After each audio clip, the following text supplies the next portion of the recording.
আমার মনে হয় কেন টয়োটা হঠাৎ করে সিভিটি ডেভেলপ করলো এই ব্যাপারটা একটু আমাদের যারা অডিয়েন্স আছে তাদের সাথে শেয়ার করা দরকার। এই গল্পটা টয়োটা হুট করে আপনার করে নাই, সিভিটি ইনভলভ করেন 2000 সালে। এই কনসেপ্টটা ছিল 1990 সালে টয়োটার একটা কনসেপ্ট ছিল ফুয়েল এফিসিয়েন্সি বাড়ানোর জন্য সিভিটি গিয়ারবক্সটা ডেভেলপ করা দরকার পড়ে। এটা 1990 সালে ফার্স্ট টয়োটা R&D পারপাস, প্রিশিট পারপাস তারা কনসেপ্টটা ডেভেলপ করে এবং ফার্স্ট ভেহিকেল ইউজ করে 2000 সালে। ওটা ছিল ফার্স্ট জেনারেশন মার্কেটে। ফার্স্ট জেনারেশনটা ছিল 2000 থেকে 2010 পর্যন্ত। সেকেন্ড জেনারেশন ডেভেলপ করে 2010 থেকে 2015 পর্যন্ত। 2015 পরে এখন আপনার থার্ড জেনারেশন আছে এবং আপনার ফোর্থ জেনারেশন আছে। থার্ড জেনারেশন এবং ফোর্থ জেনারেশনের মধ্যে সেরকম একটু পার্থক্য আছে, যেগুলো আমার হাইব্রিড ভেহিকেলগুলোর ভেতরে টয়োটা ফোর্থ জেনারেশনের সিভিটি ইউজ করেছে। টয়োটা 3 ধরনের সিভিটি প্রচলিত সিভিটি গিয়ার বক্সের জন্য 3 ধরনের সিভিটি ফ্লুইড টয়োটা ইউজ করে। সেটা হচ্ছে টয়োটা TF গ্রেডের ফ্লুইড, টয়োটা FE গ্রেডের ফ্লুইড এবং টয়োটা WS এর ফ্লুইড। এই তিনটাই হচ্ছে আপনার JASO জাপান অটোমোটিভ সোসাইটি অর্গানাইজেশনের 1A ক্লাস স্ট্যান্ডার্ডের উপর ডিপেন্ড করে করা হয়েছে। আপনার TF মানে টয়োটা ট্রান্সমিশন ফ্লুইড, FE মানে হচ্ছে টয়োটা ফুয়েল এফিশিয়েন্ট ফ্লুইড, আর TWS মানে হচ্ছে টয়োটা ওয়ার্ল্ড স্ট্যান্ডার্ড ফ্লুইড। এটা সবার জন্য এসি স্ট্যান্ডার্ড কভার করে রাখা হয়েছে। আমি আর কি শেয়ার করতে চাই সেটা হচ্ছে আমরা অনেকটা মনে হয় আসলে আমার সিভিটি গিয়ার বক্সের আমার অয়েল পেন কতটুকু। আমি ওয়ার্কশপে যাচ্ছি, ওয়ার্কশপ থেকে বলতেছে যদি আমার সিভিটি ফ্লুইডের লেভেল হয় আপনার ধারণ ক্ষমতা 4 লিটার, আমি কেন 8 লিটার ইউজ করবো? ফ্ল্যাশিংয়ে 8 লিটার ইউজ করতে হবে, ফ্ল্যাশিংয়ে 6 লিটার ইউজ করতে হবে। আমি তার বেসিক একটা কনসেপ্ট শেয়ার করতে চাই আমার অডিয়েন্সের জন্য। ভেহিকেল মার্কেট আমাদের বাংলাদেশের মার্কেটে 1500 সিসি, 1800 সিসি, 2000 সিসির ভেহিকেল হয়ে থাকে। এই ভেহিকেলগুলোর উপরে এই সিসির সাথে আপনার অয়েল প্যানের একটা সিকোয়েন্স আছে। সিসি যদি বেশি হয় আমার অয়েল প্যানের ক্যাপাসিটি একটু বড় হতে হয়। সেটার উপরে ডিপেন্ড করে আসলে টয়োটার প্রচলিত গাড়িগুলোর অয়েল প্যানের রিজার্ভ কী পরিমাণ হবে সেটা ক্যালকুলেশন করে। একটা বেসিক ধারণা হচ্ছে 1500 সিসির গাড়ির ক্ষেত্রে ক্যাপাসিটি 4.2 লিটার হবে, আর আমি সিভিটি অয়েল ইউজ করতে পারবো 3.2 লিটার অ্যাপ্রোপ্রিয়েট, কারণ আমি ফুল ড্রেন করতে পারবো না। ড্রেন করলেও সিস্টেমের ভেতরে কিছু অয়েল থেকে যাবে, ওটার হিসাব করে বলা। আর একটা হচ্ছে আমার 1800 সিসি, 1500 থেকে 1800 সিসির ভেতরে 4.5 থেকে 5.8 লিটার হবে এবং ড্রেন করলে আমাকে রিফিল করতে হবে 3.5 থেকে 4.5। আর 1800 সিসি থেকে 2000 সিসির ভেতরে হবে 6.2 লিটার, অথবা আমি যদি ড্রেন করি 5 লিটার আমাকে রিফিল করতে হবে। আরেকটা ইউনিক পয়েন্ট শেয়ার করা দরকার আপনাদের সাথে। টয়োটার প্রচলিত ইঞ্জিন হচ্ছে 1NZ এবং 2NZ FE। এটার লাইফ সাইকেল কতদিন হওয়া উচিত এর সাথে ক্যালকুলেট করে ধরা উচিত আমার গিয়ার বক্সের সিভিটি গিয়ার বক্সের লাইফ সাইকেল কতটুকু হওয়া উচিত। ইঞ্জিনের লাইফ সাইকেল অনুযায়ী টয়োটা বলেছে তাদের 15 থেকে 20 বছর এফির জন্য 1NZ এফির জন্য অ্যাপ্রোপ্রিয়েট, এবং 3 লাখ কিলোমিটার থেকে 5 লাখ কিলোমিটার তাদের ইঞ্জিনের লাইফ সাইকেল হওয়া উচিত। যদি এটাকে প্রপারভাবে মেনটেন করা যায় সেটা 6 লাখ প্লাস হওয়া উচিত। কিন্তু আমরা যদি সিমিলার ব্যাকগ্রাউন্ড স্টাডি করতে যাই, সিভিটির জন্য সিভিটির লাইফ সাইকেল হচ্ছে 3 লাখ কিলোমিটার এবং 10 থেকে 15 বছর হচ্ছে টয়োটার লাইফ সাইকেল গিয়ারবক্স, সিভিটি গিয়ারবক্সের। এটা কিন্তু বাংলাদেশের কান্ট্রির জন্য না, বাংলাদেশের কান্ট্রির বাইরে ইউরোপিয়ান কান্ট্রি প্লাস হচ্ছে আপনার জাপানিজ কান্ট্রি যেখানে ট্রাফিক জ্যাম কম, যেখানে হচ্ছে আপনার পুশের কোনো ঝামেলা নেই, সেইটার জন্য। তাহলে বাংলাদেশ হিসেবটা কেমন হবে? নাম্বার পয়েন্ট 2,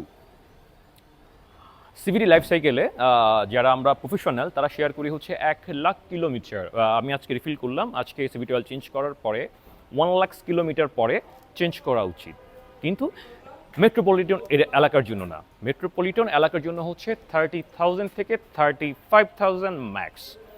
কেন 1 লাখ কিলোমিটার বললাম, কেন আমি 35 এসে লক করতেছি, একটু ব্যাকগ্রাউন্ডটা বোঝাই।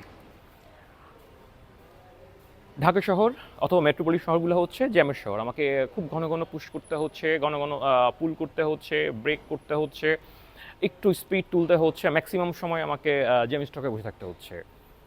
এখান থেকে আমার অফিস গুলশান লিংক রোড, এখান থেকে গুলশান 2 নম্বর সর্বোচ্চ 5 কিলোমিটার হবে, যেতে সময় লাগা উচিত 10 মিনিটের বেশি না। এই 5 কিলোমিটার আমি যদি এখন বের হতে চাই, অলমোস্ট অফিস টাইম শেষ, আমাকে 1 ঘন্টা ওয়েট করতে হবে। আমি যদি 1 ঘন্টা ওয়েট করি, আমি ট্রাফিকে বসে থাকি, ইঞ্জিনটা স্টার্ট করার পর থেকে আমি গুলশান 2-এ যাচ্ছি, আমার 10 মিনিট সময়ের জায়গায় লাগবে 1 ঘন্টা, আরও 50 মিনিট বেশি লাগতেছে। মাইলেজ আমার 5 কিলোমিটার উঠবে। আমার যে বাকি 50 মিনিট ইঞ্জিন রান হলো, আমার গিয়ার বক্স রান হলো, এটা কখনোই আমি ড্যাশবোর্ডের সাথে মাইল মিটার কনজাম্পশন করতে পারবো না। তাহলে আমার কী করা উচিত ছিল? এটা আমাদের অ্যাকচুয়ালি হচ্ছে আমি কতক্ষণ গাড়ি স্টার্ট করলাম, আমার গাড়ি ইঞ্জিন কতক্ষণ রান হচ্ছে, আওয়ার বেসিস ক্যালকুলেশন করা উচিত। যদিও এটা জেনারেটর না, এটা মোবিলিটি ডিভিশনের পার্ট, এইভাবে হিসাব করা যাবে না। তার জন্য আমরা রিডিউস করে নিয়ে আসছি 30,000 থেকে 35,000। আরেকটা ট্রিকি পয়েন্ট শেয়ার করব আপনাদের সাথে। যারা মাল্টিপল ভেহিকেল ইউজ করেন বা পার্সোনাল ড্রাইভ করেন, আমি যদি আজকে আমার গাড়ির CVT অয়েল চেঞ্জ করি, 1 বছরের ভেতরে 30,000 কিলোমিটার হয় না। আমার সর্বোচ্চ করলে হয়তো 1 বছরে 6,000-7,000 কিলোমিটার গাড়ি রান করে। সেক্ষেত্রে যারা মাল্টিপল ভেহিকেল ইউজ করেন, তারা যদি সেই টাইম না আসে, 1 বছরের ভেতরে 30,000 কিলো হয় নাই, তারা কখন CVT অয়েল ইউজ করবেন? এটার জন্য একটা ট্রিকি পয়েন্ট আছে। সেটা হচ্ছে যেদিন থেকে আমি CVT অয়েল ইন করলাম, অয়েলটা সার্কুলেশন হয়ে গেল, তারপর থেকে 365 ডেজ ম্যাক্স অথবা 12 মান্থ ম্যাক্স আমি ওয়েট করতে পারবো। 12 মাসের পরে গিয়ে আমাকে সেটা চেঞ্জ করে ফেলতে হবে। এখানে 2টা ব্যাপার মনে রাখতে হবে। যদি আমি ভেহিকেল ইউজ নাও করি, যেহেতু ক্যান খোলা হয়ে গেছে, ক্যানটার 1 নাম্বার টেম্পারেচার অ্যাড হয়েছে, প্লাস হচ্ছে হিউমিডিটি, আর্দ্রতা যোগ হয়েছে। যখন বাতাসের সংস্পর্শে অয়েলটা চলে আসে, তখন অয়েলের ভিতরে অক্সিডাইজ বেশি হয়ে যায়। এবং শুধু তাই না, গাড়িটা না চলার জন্য, যেহেতু আমি আগে একটা 15 সিসি গাড়ির জন্য অয়েল প্যানে 4 লিটার অয়েল থাকার কথা, যখন আমি ড্রেন করব 3.5 লিটার পড়বে। সিস্টেমের ভিতরে আপনার হাফ লিটার প্লাস অয়েল থেকে যাবে। আমি যখন ইন করার পরে আমি যখন গ্যারেজে গাড়িটা পার্কিং করে রেখে দিব, তখন স্ল্যাবগুলা অয়েল প্যানে পড়বে এবং অয়েল প্যান জ্যাম হয়ে যাবে এবং আমার টোটাল অয়েলটা নষ্ট হয়ে যাবে। এরপরেও আমরা চেঞ্জ করার আগে যেটা করতে পারি, আমরা নিকটস্থ যেই সার্ভিস সেন্টার আছে, সেই সার্ভিস সেন্টারের কাছে গিয়ে আমরা এক্সপার্ট দিয়ে চেক করা নিতে পারি যে আমার CVT চেঞ্জ 1 বছর হয়ে গেছে, আমার স্মেলটা কেমন আছে, অয়েলের কালারটা কেমন আছে, কোনো বার্ন আসতেছে কি না, বা ভিসকোসিটি বা গ্রাভিটি সেটা খুব বেশি হয়ে গেছে কি না। যদি আমার মনে হয় যে না, সার্ভিস এক্সপার্টরা আমাকে অথরাইজ করেন যে আমি আর বেশ কিছুদিন ইউজ করতে পারবো, তখন সেটা ইউজ করা উচিত। আর যদি সার্ভিস এক্সপার্টরা বলেন যে আসলে এই মুহূর্তে অয়েল প্রপার কন্ডিশনে নাই, তখন আমাকে চেঞ্জ করে ফেলতে হবে। এই আর কি।